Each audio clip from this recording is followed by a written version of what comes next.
Outside the Box Reviews, we wrap up Predator Week with the highly anticipated NECA Predators Concrete Jungle Scarface Predator. It feels like forever ago NECA originally teased this figure. It seems like it took quite a while for us to finally get him in hand, and I know people have been asking for this review for quite a while now. I think even before this figure started showing up in stores anywhere. So now that I finally have my hands on one, I'm excited to take a look at him as well. Now, if you're not familiar with Concrete Jungle, it was a Predator game for the PlayStation 2 and Xbox. I own it, I've played some of it, and I never finished it because I'm horrible at finishing video games. So I actually was a complete loser and watched a playthrough of it on YouTube just so I knew as much as I could about the character before going into this review. But it is a fun game. I do recommend checking it out if you haven't played it. My biggest issue with it were the controls were just a little difficult to use, and the graphics were a little muddy at times, making it kind of hard to see what the hell was going on. But anyway, enough about the game. Let's jump right into this figure and take a closer look. Now, Scarface has a large array of weapons in the game, and I have to applaud NECA for not just using the ones that they already had molds for. I believe he uses a more standard spear, he uses the smart disc, but they gave us this unique piece, which is a spear gun. Has a cool kind of coppery rust color. I love the sculpt in here. There's all kinds of scratches and things throughout it, making it look worn and old, which it is supposed to be. You have this silver kind of handle with a trigger in the middle, and this lower section down below that's a bit smaller than the top, but kind of mirrors it. We even have like a readout here on the side that I would assume shows you how many spears that are left. Then we have the 3 spears coming out of the front in a nice kind of dirty silver. We also get this weapon, which I believe was called a maul in the game, and it is a very ornate looking big blade. This one also has kind of scratches and dents in it throughout. Has a nice sharp sculpt to it. Handle fits nicely in his hand. Just overall a very, very cool new weapon for a Predator. After reviewing all those counter tribute Predators with removable masks in a row, it's kind of weird for me to get this figure in hand and realize that his head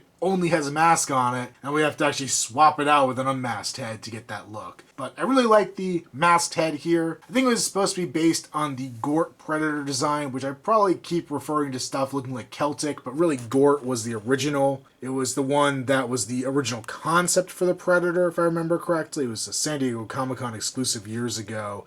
NECA did the Jungle Hunter with that mask. But they kind of made it a little fancier here. Some deeper kind of grooves inside the head, making it look very sinister. He has big black eyes on there. Then we have a row of spikes going halfway up the forehead. We also have this red mark over the eye. I don't think that's supposed to be blood. I think it's supposed to just be a mark. We have pretty standard dreadlocks. They're not super long, but they're not too short either. Gold and silver jewels throughout them. And as I already mentioned, we could pop that head off. And then we could peg in the alternate head, which is more or less the Scar Predator unmasked head, the big screaming AVP mouth, which is what I always think about when I think of AVP, is how wide those mandibles were able to open in that movie. He's kind of a dirty looking brown paint job over his yellowish skin there at the top. He has one orange eye, and then the other eye is gone, a wound he receives at the very beginning of the game. And we see this kind of black scarring, or whatever it is, around that eye socket. And then those big mandibles I already mentioned with the bright pink on the inside. Same kind of dreadlocks on this, of course. Spin him around, we have his standard AVP style med kit and plasma caster. Plasma caster is able to slide forward and back and hinge there at the bottom. It hinges in the middle and has a ball joint there at the top to aim the gun. Pretty cool looking. Mine is incredibly loose in every sense of the imagination. It's loose connecting to the body. It's loose in this slide and even tends to pop out. And the arm itself is loose and kind of flops around. So if you watched my tutorial on tightening up joints the other day, guess what treatments this is getting next? The armor on this Predator I really, really like. I got confused watching that tutorial and I thought he went through different armors throughout the game, only to realize that's kind of like bonus items you get as you go. But he has this really cool kind of spine with a little couple skulls there at the bottom on a cord. This once again is a rubber cord, which is interesting because NECA used to use string for these, but I kind of like the rubber cords. They seem to stay in place a little better. We have the AVP style armor here on the side with all the kind of divots and pitted marks in it, with more of that red mark from the biomask on it. Then we kind of have these leather straps straps with a chainmail effect going down. I actually really like this design. It's very Viking looking to me, or at least medieval looking, and it's just badass. He has this high shoulder armor here on his right side. You have a couple spikes coming up with a human skull on there. Even this high plate to the side of his head, which is cool looking but causes issues with his dreadlocks, because we already know that the dreadlocks kind of cause issues with the plasma caster on these AVP bodies, or really any of the Predators have that issue. But having this wall on the other side just really limits where the dreadlocks can go without flopping them over top of it and hiding the skull or the spikes. So it makes posing a little bit of a pain. We get kind of the standard AVP upper arm armor on either side, same with the biceps, that kind of same scalp piece with the tie there in the back. There's nothing too fancy with the gauntlets here. I believe this is a unique gauntlet. I may be wrong for his blades, which are a unique sculpt, very chunky looking, and these are removable. And then we get a gripping hand here on his right. You can see even more of that armor coming down over his hand, which looks really cool. And then here on the left, we have the AVP computer that will flip open, just like all the new Predators have, which I love. And then another gripping hand. This one seems a little tighter, though I may have stretched the hand out for the net gun, so I'm not entirely sure if that was my doing or the figure itself. And then more of that armor there on it as well. We also have an alternate right hand with an open gripping pose with that same kind of detail on it, which is cool. I like that we have options with them. I wish it would have given us another open hand just so we could have both versions. Or maybe even a smart disc hand so we could put our own smart disc with them. That would have been kind of cool too. The paint job on his flesh isn't too unique. It's just that kind of standard AVP yellow with blacker on the sides. They did paint the netting very nicely on here. The belt is a cool unique sculpt. We have a human skull there as kind of the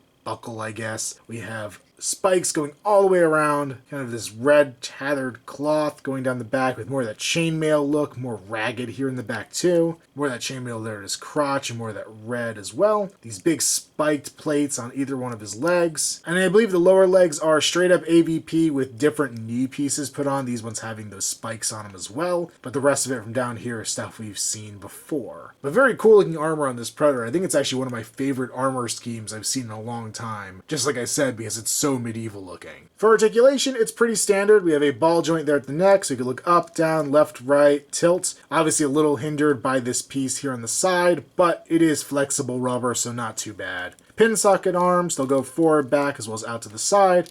Rotation at the bicep, double joint there at the elbow, rotation at either gauntlet, ball joint there at the wrist, mid-torso ball joint, forward, back, side to side, as well as tilt. Same at the waist, side to side, forward, back, tilt, side to side. Legs will go forward, a little bit back, kind of hindered by the way all that chainmail sculpted back there. They also go out to the side, rotate the upper leg, double jointed knee. You can also rotate at the upper knee, and then a nice ball joint there at the foot. And I forgot to mention, yes, peg holes as always. After feeling kind of meh about the clan leader Predator in the last review, I am so happy with Scarface here. Well, the clan leader kind of just didn't make me happy for reasons I couldn't even explain. Scarface makes me happy for all the reasons I can explain. Two cool, unique weapons, a really neat looking biomask, and a great paint job on the stuff that is reused. A lot of new armor on the body, giving it this very cool, almost Viking inspired or medieval torturer design. It just has brutality written all over it, which I think is very fitting for the Predator from that game. So this figure gets a very high recommend. And the best part is I think he'll fit in well with your movie-inspired Predators, where the Kenner stuff kinda looks a little out of the ordinary next to those. Though I think this last wave was more realistic than they've done previously, but Scarface looks like he could have jumped right out of the movie screen. There's nothing about him that screams cartoony or based off a toy from the 90s. So a high recommendation. And also in revisiting Scarface's story and watching the playthrough of Concrete Jungle, aren't we due for another Predator game in that style? Every time I see a Predator game lately, it's tied directly with aliens. But just imagine something on the scale of Grand Theft Auto or Assassin's Creed with a Predator instead of the characters from those games. Heck, the original Assassin's Creed at least could probably be modded into a Predator game. You basically have the same rules. You kill with stealth and you can't hurt the innocent or unarmed. It's